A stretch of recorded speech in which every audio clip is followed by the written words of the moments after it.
Conakry, 21 avril 2016 au sommaire, l'étude de faisabilité du projet d'interconnexion ferroviaire Conakry-Cancan-Bamako sera bientôt lancée. Ce méga projet va coûter plus de 8 milliards de dollars. L'ONG PREM Partenariat Recherche Environnement Média vient de recevoir le prix de la protection de la mangrove. L'ONG PREM aide les femmes de l'île Crisao à bien protéger l'écosystème. Étudiants, hommes de culture s'apprêtent à fêter les 72 heures du livre en Guinée. Ce soir, coup de projecteur sur le livre de notre confrère Yamoussa Sidibé, Saté, Parole en pleurs. Mesdames, Messieurs, bonsoir. Merci de votre attention et bienvenue dans cette édition, fin de la mission de l'Union européenne à Conakry. Elle était venue faire le point de la situation des réformes engagées dans le cadre de la lutte contre la pêche illicite. Au terme de la mission, on note une prédisposition de la Commission européenne de proposer le retrait de la Guinée de la liste noire des pays non coopérants. Alassane Diogobari signe ce reportage.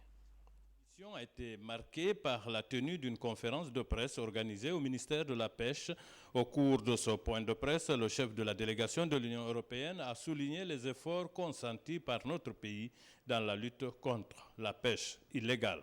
Suite au résultat de cette mission, notre commissaire a informé le président de la République sur le fait que la Commission européenne est prête à initier le processus de retrait de ce qu'on appelle dans les milieux les cartons rouges, c'est-à-dire les sanctions qui avaient été décidées, hélas, en ce moment, contre la Guinée.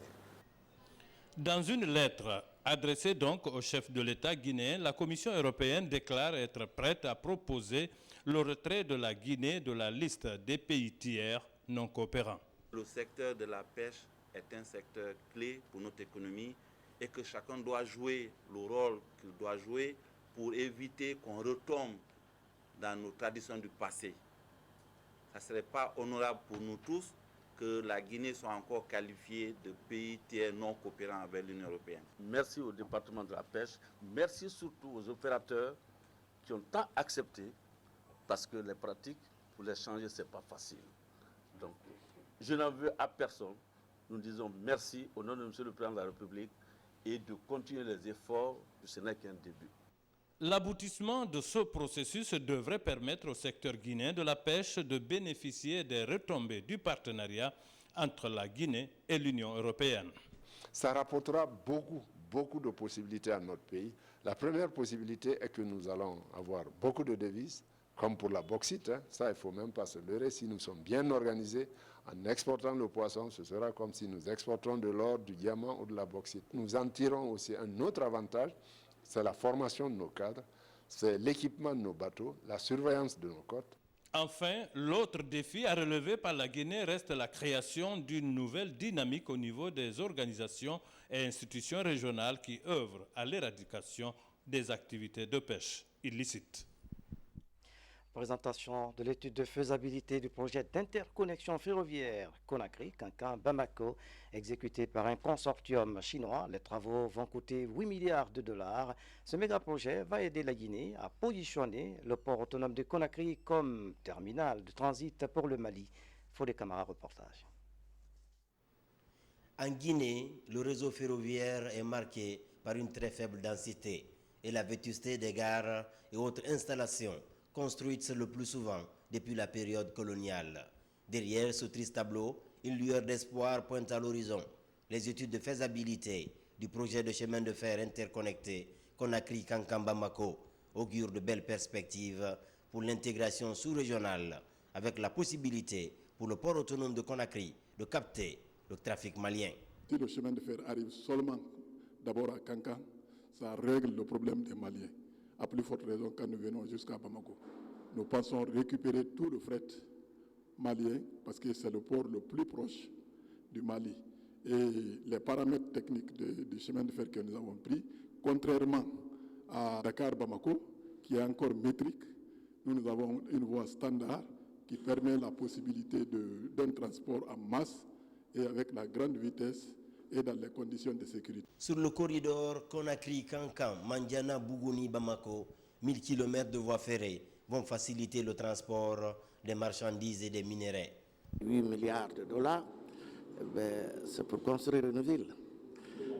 n'est-ce pas? Et c'est un projet, méga projet que la Guinée n'a jamais connu. Alors donc, c'est pour répondre à une des aspirations du chef de l'État, ses ambitions, pour qu'au moins que la Guinée aussi ait sa voix. Nous sommes un pays à potentiel minier. Les mines sont reparties sur l'ensemble du territoire. Il faut bien trouver des voies et des moyens pour transporter ces mines jusqu'à leur embarquement. D'où la nécessité de la construction de cette infrastructure.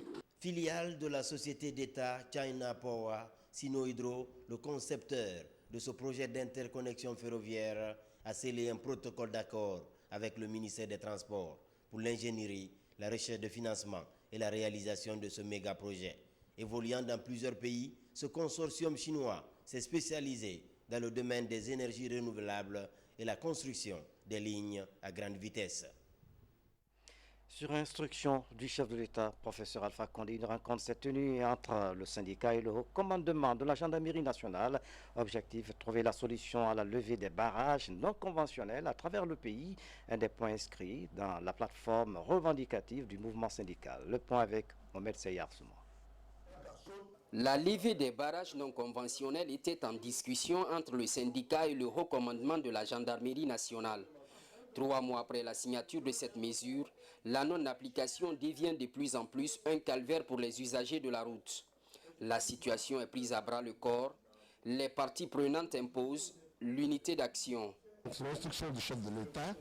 Il a demandé que l'état-major de la gendarmerie nationale soit reçu par nous pour que nous discutions de ce point, pour que des dispositions pratiques soient prises en ce qui concerne le point suscité, notamment la levée des barrages non conventionnels. La commission sera composée du syndicat, de la gendarmerie, de la police et de la douane. Les usagers de la route apprécient cette volonté du gouvernement. La stratégie vise à éliminer les tracasseries dans la circulation. Nous avons décidé ensemble ce matin de mettre une commission multidimensionnelle en place qui va prendre en compte toutes les parties, n'est-ce pas, qui sont intéressées par la gestion des barrages et c'est sur l'ensemble du territoire pour qu'ensemble nous puissions voir sur le terrain quelles sont les solutions radicales à apporter pour que désormais, n'est-ce pas, ces problèmes de tracasserie au niveau des barrages soient une oubliette dans notre pays. Dès ce jeudi, il sera question de la mise en place de la commission multidimensionnelle. Elle devrait produire un document qui doit servir de boussole à la levée des barrages non conventionnels. La première dame de la République a visité les installations de l'Institut de nutrition de l'hôpital de Donka. Aya Yene Condé, accompagnée de l'ambassadeur de Turquie en Guinée, a échangé avec le personnel médical sur le fonctionnement et les difficultés qui touchent les agents de santé. Ali Badara Condé. S'imprégner des réalités de nos structures sanitaires, en l'occurrence les maternités, voici l'ambition que s'est assignée la première dame de la République. Aya Yene Condé, en compagnie de l'ambassadeur de la Turquie en Guinée, s'est rendue à l'Institut de nutrition et de la santé de l'enfant INSEE de Donka. À travers cette visite guidée, la première dame de la République et son hôte ont fait un tour dans des différentes cabines où sont couchés les nouveau-nés. Parmi ces enfants, nous avons les prématurés de 6 à 7 mois de naissance, mais aussi des malnutris. C'est la joie de l'ensemble du personnel, c'est la joie de l'ensemble des travailleurs de l'INSEE pour au moins avoir reçu la première dame de la République pour pouvoir passer quelques-uns de nos messages, car nous gérons des gens qui n'ont pas de voix, c'est des gens sans voix. La diplomate turque a félicité le personnel médical pour le travail abattu. Elle a ensuite annoncé le projet de coopération concernant la formation de 200 agents de santé par la Turquie. Je suis vraiment très émue d'être ici et je vous félicite vraiment pour le grand travail que vous faites ici. Je vous admire énormément avec les moyens que vous avez. Ce n'est pas facile, je l'ai vu moi-même. Je voudrais vous dire que, comme vous le savez, notre président de la République, M. Recep Tayyip Erdogan, était ici. Pendant sa visite, le 3 mars, en Guinée, nous avons signé un accord sur la coopération sur la santé. Donc d'abord, ça c'est une chose. Deuxièmement, évidemment, les accords ne suffisent pas. Il faut aussi appliquer les accords. On a organisé la visite d'aujourd'hui pour savoir quels sont vos besoins, quelles sont vos difficultés, quelles sont vos attentes. Nous avons vu, palpé, touché vraiment de plus près la réalité.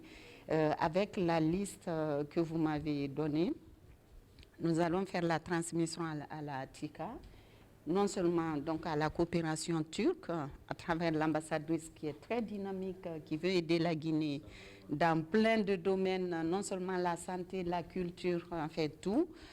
Et aussi, je verrai lors de chaque déplacement maintenant, je mets le centre de nutrition au cœur de mes activités. Créé en 1989, l'Institut de nutrition et de la santé de l'enfant est aujourd'hui présent dans certaines grandes villes du pays, telles que Boki, Kankan et Farana. En plus bref, les 47 élèves gendarmes de l'École nationale de Symphonia ont été reçus par le Conseil économique et social. Ils étaient venus visiter les installations du CES et recevoir les enseignements du Conseil économique et social. Yaya Silla, notre reporter, reviendra en détail dans nos prochaines éditions d'information. Le congrès électif du nouveau bureau du Conseil national du patronat guinéen est annoncé pour ce samedi à Conakry. Le président sortant, Elache Mamadou Silla, ne sera pas candidat. Nous y reviendrons. Direction Kenya, où se tient une rencontre de 6 jours axée sur l'harmonisation des indicateurs de santé.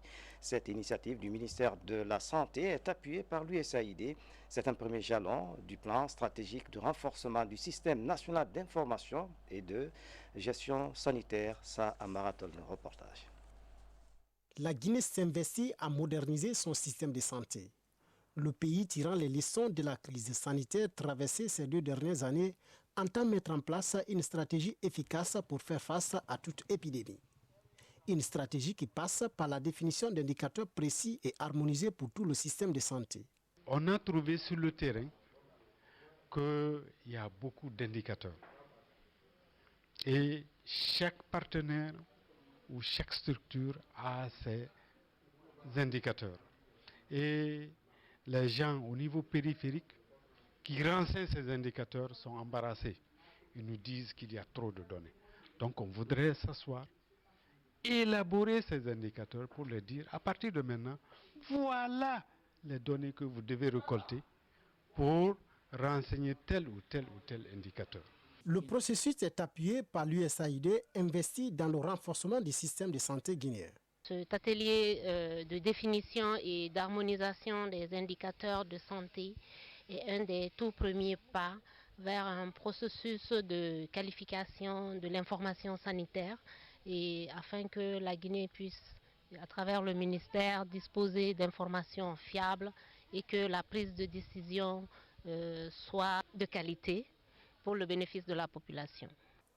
Les indicateurs qui feront l'objet d'harmonisation vont être classifiés par domaine sanitaire, ce qui devrait aider à la prise de décisions basées sur les chiffres qui font l'objet du consensus. En plus bref, en dimanche, dans la préfecture de l'Abbé, les agents de santé de la région suivent une formation sur la gestion des urgences. Il s'agit de les outiller en technique de riposte en cas d'épidémie. À la COP 21 en France, plusieurs ONG spécialisées dans la protection de l'environnement se sont fait remarquer. C'est le cas de l'ONG PREM, Partenariat Recherche Environnement Média, qui a bénéficié du prix de la protection de la mangrove. PREM, je vous le rappelle, aide les femmes de l'île Cristao à bien protéger l'écosystème. Voici le reportage de Mamadou Alphabali. Loin de leur île, les femmes Moringa de Tristao ont été récompensées lors des travaux de la COP 21 à Paris. Un prix sur la protection de la mangrove leur est décerné par le système des Nations Unies. Un signe de réconfort et d'encouragement pour l'ONG Partenariat Recherche Environnement Média qui pilote ce projet d'autonomisation des femmes dans les îles Katfra, Kadigné, Kapken et Katchek. Ici à Conakry, une remise du prix est organisée par le gouvernement. C'est un prix qui a été obtenu après 2 années de terrain. J'avoue qu'un travail reconnu, félicité et présenté au monde entier, c'est toujours un réconfort. Aujourd'hui, on parle de dérèglement climatique. Ce sont des activités humaines qui le causent. Si chacun de nous, par exemple, assainissait ne serait-ce que sa propre maison et devant sa maison, par exemple, c'est un acte très citoyen qui peut vraiment nous amener à des conséquences positives dans le cadre de la lutte contre le changement climatique. Avec le projet Moringa, la destruction de la mangrove a fortement diminué dans cette partie du pays. Des pratiques comme l'extraction artisanale du sel, dévastatrice de la mangrove, ont disparu. Désormais, les femmes de ces îles ont d'autres sources de revenus. Je crois parmi plus de 200 projets soumis, il y a eu une dizaine juste qui ont été retenus dans le projet Plantons utile, plantons le moringa pour sauver la mangrove. C'est-à-dire que le reboisement que nous avons fait là-bas, la plante que nous avons expérimentée dans les îles Tristão, ça a aidé, n'est-ce pas, à réduire la pression humaine sur la mangrove. Après 2 ans d'activité, la culture du moringa fait du chemin dans les îles Tristão. Un exemple de réussite de protection de l'environnement que le PREM compte préserver. L'ONG PREM récompense renforcement des capacités des jeunes sur les techniques de prévention des conflits. La formation concerne des jeunes de Kindia, Bokeh et Labé. C'est une initiative de l'ONG CAFES avec un appui financier du PNUD. L'action vise à impliquer les jeunes leaders du processus de démocratisation du pays. Mariam Bari signe ce reportage. En Guinée, la population est majoritairement jeune. Au sein de cette couche, il existe des leaders d'opinion qui souvent sont exposés à d'éventuels conflits. Pour les circonscrire, l'apport de la jeunesse est indéniable. C'est partant de ce constat que l'ONG Centre d'assistance de formation d'emploi et de stage de Guinée envisage la formation de 300 jeunes issus des mouvements associatifs. Elle porte sur la culture de la citoyenneté et de la prévention des conflits. On est toujours là pour la population. Comme eux, ils n'ont pas eu l'occasion de venir assister à la formation, donc il faut être des porte-parole au niveau de la société. Il faut aller vraiment leur dire ce qui s'est passé ici et surtout être à la tâche. À travers cette première formation des jeunes leaders de Bokeh, CAFES aspire voir plus de jeunes participer au processus de développement du pays.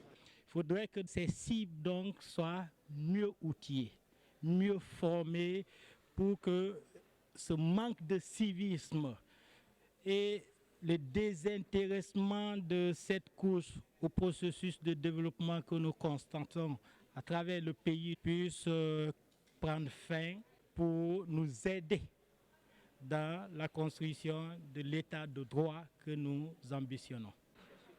Nous cherchons plus d'engagement des leaders d'opinion, jeunes et femmes, afin qu'ils interviennent beaucoup plus dans la gestion des conflits sur les questions liées à la démocratie, ainsi que tout autre problème qui assaille leur communauté et qui freine le développement national. Bokeh est la phase pilote de ce projet. Ici, déjà 100 jeunes sont outillés en technique de prévention des conflits. Très prochainement, cette formation sera élargie à 200 autres jeunes des régions administratives de Kindia et de Labé. Dans le même registre, les jeunes de Kouroussa s'impliquent dans le processus de réconciliation nationale prôné par le chef de l'État, professeur Alpha Condé. À ce jour, les jeunes ont formé des associations anti-casse pour empêcher des actes de vandalisme. C'est le ministre de la Jeunesse, Moustapha Naïté, qui vient de lancer cette association à Kouroussa, Fatima Touyalo. La préfecture de Kissidougou accueille le ministre de la Jeunesse. Ici, les jeunes se sont mobilisés pour donner à l'événement un éclat particulier. Des chants et des danses à l'honneur de la délégation ministérielle. L'occasion est opportune pour les jeunes de la localité d'exposer les problèmes auxquels ils sont confrontés. Employabilité des diplômés, des étudiants diplômés, l'assurance de la bonne formation et de la qualité, appui matériel et financier des organisations des zones, équipement de la maison des zones en logiciel, équipement et l'aménagement d'un terrain de football, basketball, volleyball. Voilà les problèmes qui nous préoccupent aujourd'hui. Agréablement surpris et impressionné par la qualité de l'accueil, le ministre de la Jeunesse a invité les jeunes à la formation. Il a par la même occasion prêté une oreille attentive à leurs revendications. C'est extrêmement important de venir les rassurer. D'une part de ce que l'État est en train de faire pour eux, et comme vous l'avez si bien dit aussi, de les écouter, de les rassurer de ce que leurs doléances et les préoccupations qu'ils ont seront prises en compte. À l'image des autres localités du pays, la préfecture de Kissidougou compte plusieurs jeunes diplômés, mais l'emploi reste le principal défi. En attendant, l'informel demeure le pourvoyeur d'emploi.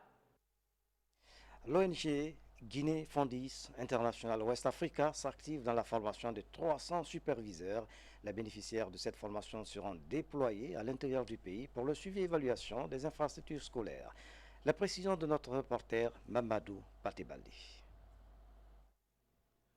À quelques semaines de la saison hivernale, l'ONG Guinée Fondis International West Africa s'apprête à réaliser des infrastructures de base en Basse-Guinée, en Moyenne-Guinée et dans la zone spéciale de Conakry. Pour faciliter la mise en œuvre des actions, près de 300 superviseurs de terrain et un expert consultant sont actuellement en formation ici à Conakry. Nous sommes convaincus que désormais, mieux équipés, par rapport à la connaissance générale dans le domaine de la construction, mais aussi au choix des qualités de matériel et à la bonne exécution des travaux et au respect du calendrier de l'entrepreneur, afin d'assumer pleinement les rôles et les responsabilités assignés à l'ONG. En plus de ces superviseurs, Guinée Fondis International West Africa a également sélectionné environ 70 entreprises spécialisées en bâtiments et travaux publics. Je dois vraiment superviser un chantier et sur ce chantier, je suis sûre qu'avec la formation que j'ai reçue, je pourrai m'en sortir, mais aussi pouvoir entreprendre d'autres activités dans le futur. En attendant la remise des fonds aux entreprises pour le démarrage des activités, Guinée Fondis International West Africa continue la phase d'identification des sites et le dépôt des premiers agrégats sur le terrain. L'Association pour le développement de l'habitat social vient de lancer ses coopératives. Ce projet de construction de 768 logements sociaux va permettre à de nombreux Guinéens à bénéficier d'un toit décent. Le gouvernement soutient l'action. C'est Fernand Kourma. L'accès à un logement décent est un indicateur important de lutte contre la pauvreté. En Guinée, la question intéresse le gouvernement. Déjà, des démarches sont entreprises dans ce sens. Au regard de cette problématique, l'Association pour le développement de l'habitat social, ADASO, vient de lancer ses coopératives. Une action qui cadre avec la politique du chef de l'État, professeur Alpha Condé. Le gouvernement est entièrement engagé à accompagner ADASO et toutes les coopératives qui coopèrent dans l'ASAT afin de connaître un début de commencement, si on peut le dire, un début d'exécution, de mise en œuvre de ce projet au bonheur de l'ensemble des Guinéens. L'objectif, c'est une famille, un toit. Donc nous sommes très heureux pour comprendre cette association et pour y adhérer et passer l'information à nos populations parce que nous gérons des populations vulnérables. La structure ADASO compte aider les moins nantis en leur facilitant l'accès à un logement décent, ce à travers la recherche de financement. Au total, 768 logements seront bâtis sur le site de Kétaya. Si ils ont leur revenu ne leur permet pas de payer le logement cash comme les nantis le font, en s'organisant, ils pourront permettre au financement de leur logement. De tels investissements supposent des garanties. C'est pourquoi certaines maisons d'assurance accompagnent le projet. Tous les travailleurs désireux d'avoir un toit avec ADASO ont certainement des soucis. Si éventuellement il y a la domiciliation irrévocable, par exemple, des salaires dans les banques, avant qu'ils n'acquièrent le toit, il peut y arriver des accidents graves. Donc nous pouvons éventuellement intervenir pour adoucir les difficultés de la banque. Une fois cet ambitieux projet réalisé, les frais de location pourraient diminuer. Des vœux que les Guinéens tiennent à cœur. Et puis cette information du ministère de la Ville et de l'Aménagement du Territoire avant de poursuivre cette édition dans le cadre de la convention de partenariat public-privé visant la mise en œuvre du projet d'aménagement du centre directionnel de Koloma et la construction du siège du ministère de la Ville et de l'Aménagement du Territoire. Il nous revient de constater, c'est le ministre qui le dit, avec regret que des occupations illégales par des kiosques garages, des stationnements temporaires, des extracteurs de gravier et blocs de pierre empêchent le démarrage des travaux sur le site. Conformément à la dynamique engagée par notre département, nous demandons à tous les occupants de libérer les lieux au plus tard le samedi 30 avril 2016. Passé ce délai, des mesures adéquates seront prises par l'État en vue d'un nettoyage du site et des poursuites judiciaires pourraient être engagées contre les récidivistes. Nous comptons sur l'esprit civique de chacun et de tous. Les autorités régionales, communales, administratives et militaires sont chargées de l'application de l'esprit du présent communiqué. Le ministre Lonseni Camara. Un nouveau centre pratique de cuisine et de restauration à Conakry. Il a été inauguré par le ministre du Tourisme et de l'Hôtellerie. La démarche vise à rendre professionnel le métier de l'hôtellerie. Amadou Touré a suivi la cérémonie. Du tourisme, de l'hôtellerie et de l'artisanat inaugure le centre d'application de la restauration de l'enseignement professionnel privé. Premier du genre dans le domaine de l'hôtellerie, l'initiative vise à rompre avec l'amateurisme et l'improvisation dans le domaine de la restauration en Guinée. Au niveau de la sous-région, il est le premier président à investir près de 11 à 12 hôtels au niveau de notre capitale. Mais comment maintenant nous pouvons réellement faire l'application au niveau de ces hôtels avec nos enfants? Avec cette pratique, nous ferons en sorte que l'hôtellerie soit valorisée et que les gens sentent que faire l'hôtellerie, faire la cuisine, faire la restauration et faire l'hébergement, c'est un travail noble et c'est un travail qui est indispensable. Dans le programme de développement qu'ambitionne le gouvernement de la Troisième République, l'hôtellerie occupe une place importante. C'est pourquoi, depuis 2010, l'État a réalisé avec certains investisseurs privés plus de 2500 chambres d'hôtel à Conakry et dans certaines grandes villes de l'intérieur du pays. Dans l'actualité encore, la jeune chambre internationale Conakry Trésor vient d'organiser la 8e édition du championnat national d'art oratoire et de débat entre ses membres, une manière d'aider les jeunes étudiants à s'exprimer bien en public. Yambo Kaba, Yene Yansane signe ce reportage. Chaque année, la Jeune Chambre internationale de Guinée organise une compétition en art oratoire et débat. Cette année, elle est organisée par la GCI locale Conakry Trésor. 5 membres locaux compétissent. Le vainqueur va représenter la Guinée au concours d'art oratoire en Afrique du Sud. C'est une activité qui est inspirée du championnat mondial de la Jeune Chambre internationale. Donc, les candidats que nous allons choisir aujourd'hui, c'est-à-dire à travers le concours art oratoire et aussi des débats, auront la chance ici, Inch'Allah, de représenter la Guinée à la CAMO, c'est-à-dire la conférence Afrique et Moyen-Orient qui se tiendra cette année à Johannesburg. La participation à ce concours permet aux candidats de faire découvrir leur potentiel intellectuel. Plus qu'un simple concours, c'est une occasion d'affirmer la confiance en soi et cultiver l'art de s'exprimer en public.